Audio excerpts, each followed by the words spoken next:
Do you need a sorceress build with insane map clearing ability, as well as incredible single target damage, all without needing to have any crazy unique gear that costs a ton of exalts, or spending hundreds of exalts on gear, as well as being able to maintain high survivability? Then I got the sorceress build for you. What's up world, it's Utopia back in with another video. Today we're checking out all things Path of Exile 2. Okay, so let's just jump right into it. I'm going to get into everything, the skills, the passive tree, all of that stuff there. We'll go over everything, including my future plan with this build. I know it's taken me quite some time to put this one out there, but I've done a ton of reworking. I've bought a ton of different gear. I've experimented like crazy, trying to figure out how I can actually get this build to work without needing to spend hundreds of exalts. And honestly, aren't you tired of just seeing people post builds with hundreds of exalts worth of gear, when more than likely they went through alternative methods to receive those exalts? In fact, you could do this build without any exalts at all and you'll be just fine. Let's just jump right into it. How does this build work? We'll go into everything that coincides there, then I'll go over to the skill abilities and we'll cover everything else. So first up, we do have resistances near cap with most of this stuff, so we are getting a lot of that there. We are working on our mana regeneration. We have a high shield build here, as well as decently high mana, and that's going to come from gear. To get this gear, it's very easy. I'm going to show you how to get most gear very easily, and everything that I showcase to you either cost 1 exalt or nothing. So as long as you have like 1 or 2, maybe even 4, 5, or 6 exalts, you'll be able to do this build just fine. But you really don't need to have any of that, especially if you already have your gear worked up, you already have good resistances. The only piece of item you technically could really use is this one right here, which is the 3 Dragons Solid Mask. It sold to me for 1 exalt, and I even had the highest elemental resistances, which I will show you how to do very easily. Everything with this build coincides together in order to create a lightning build that can clear very fast. We're not using spark anymore, we are using lightning warp. Now I've gone through a bunch of build videos to put this one together, but this is my own passive tree. This is my own creation to use essentially free gear, as every video I've seen, they have several hundreds worth of exalted gear, whether it's 300-400 or even near 1,000 exalts just to get the gear that they have, which is just absolutely insane. And it irks me they put the build guides out like that, knowing that the commoner is not going to be able to get that.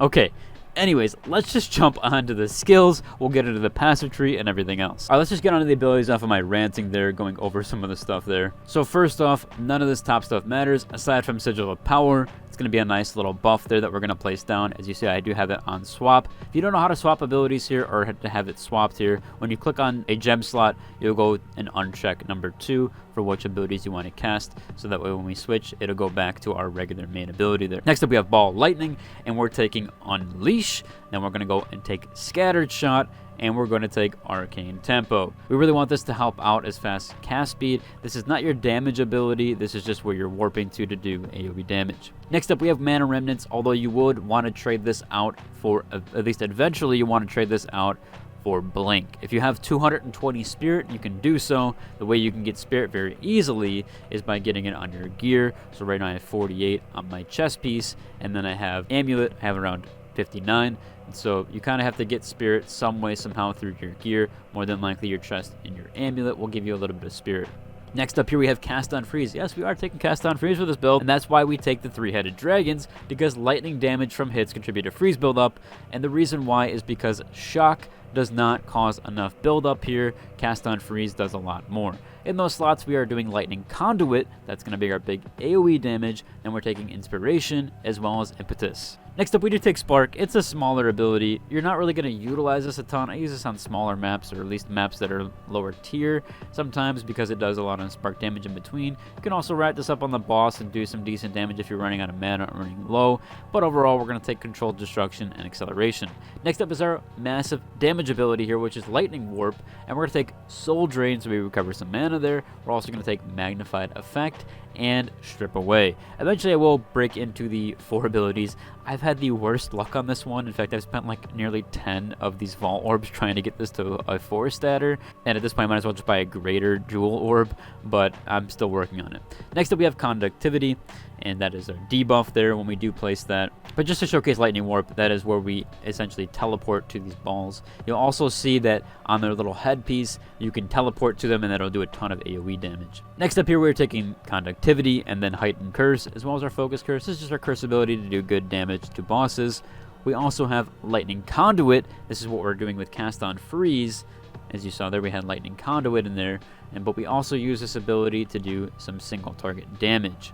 That is a very good one. We're taking Elemental Focus, Super Critical, as well as Ambush. Now, the way that you want to get Lightning Conduit to work is that you cast out your ball of lightning, you teleport to it, you do a little bit of AoE damage on the floor here, and then you pop your Rune of Power, and then you pop your Mana Tempest, and then you'll be set up for that AoE damage. The way that coincides in with your passive tree here is that, and I don't even have it really, but I still do a decent AoE damage, is that you want to have targets can be affected by 2 of your shocks at the same time, and that will get you some bonus damage there once you get through here, but I don't have it. I need to work on my ascendancies, but that is just overall kind of how that works and coincides together.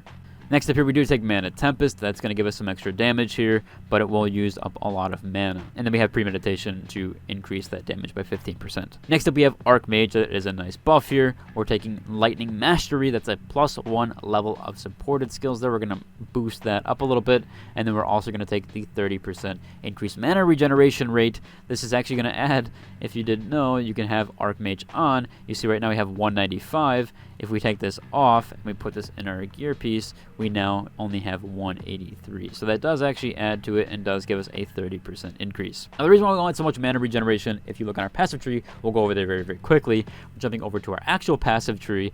We're coming through here and jumping in, and we're grabbing all this stuff for critical hits. We're also grabbing a lot of mana recovery. We're going to need this like crazy because we are taking Mind over Matter. Now, the reason for this, now I've seen a lot of builds. Some people will use jewels to achieve this. They also have to come all the way down here. There's a bunch of stuff here, but this is kind of just the short end of it. And the reason being is because the jewels that you will need to get mana taken instead of life, that's going to cost you upwards of 200 to 300 Exalted Orbs. If you have that, maybe go follow that guide and do that. If you don't have 200 to 300 Exalted Orbs, this is the way to do that without that and have a good amount of mana shield, because you won't have any shield at all, and you also have a good amount of mana. And this in combination, we have around 6k life in total because of regeneration, maybe even a little bit more, about 7k. So it is very good for resistances, as well as a few other things here. So we also have we're taking our max shield. We want a lot of max shield here. This helmet one is pretty good.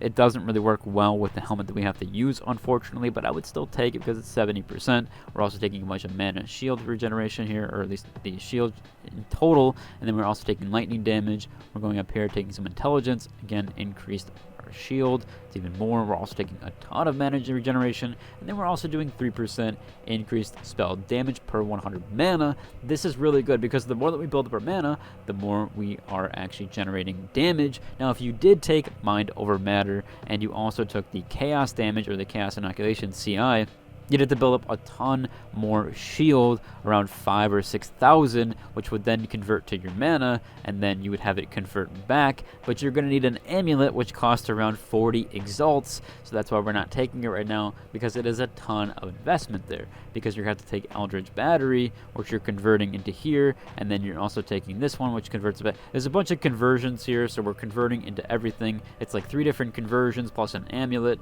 There's a lot going on there, but you're going to need a lot of exalts to do so. This is the main passive skill tree. This will work with a exactly level 1 gear, if you want to call it.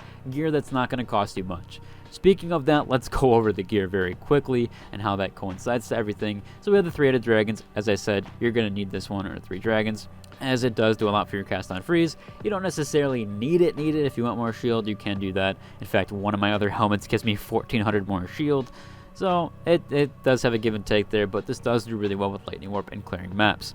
Next up here, we have our focus. Now, there is a reason why you might want to take a different focus here. However, this gives me a lot more mana, and this also gives me a lot more shield. If I do swap out for this one, it does give me a ton. I'm going to showcase to you how you can actually go about obtaining some of this gear, even just gear in general. There is a Path of Exile website. When you do head to that, you can click through filters, you can search through, you can change the stat requirements. You can also set it to something on the thing itself, where you can change it to 1 exalt orb. That's what I like to do. So if you look here under trade offers, we go to buyout price, we we can set it to Exalted Orb, and we can put the max to 1. So whatever you want, if you want the 3-headed dragon, or 3 dragons, keep calling 3-headed, the 3 dragons solid mask, when you search for it, you can see that it is 1 Exalted Orb and will not be any higher than that. Another cool tip here, if you want to search through, is if you click on the resource that you want. So right here, this is one of the main ones, which is the elemental resistances.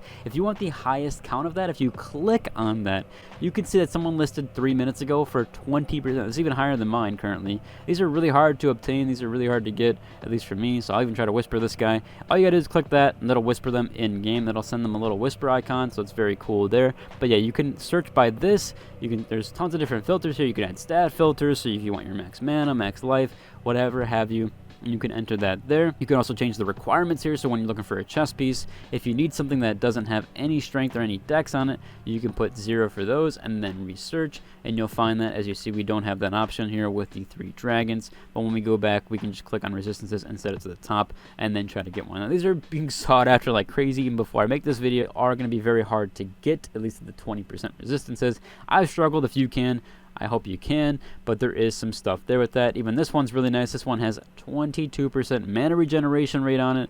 I would love to get this one if I could, but more than likely this person's not going to answer me, as they probably already got a ton of invites or DMs or messages. So you have to do kind of work for that one if you do want the dragon head with a high resistance rate.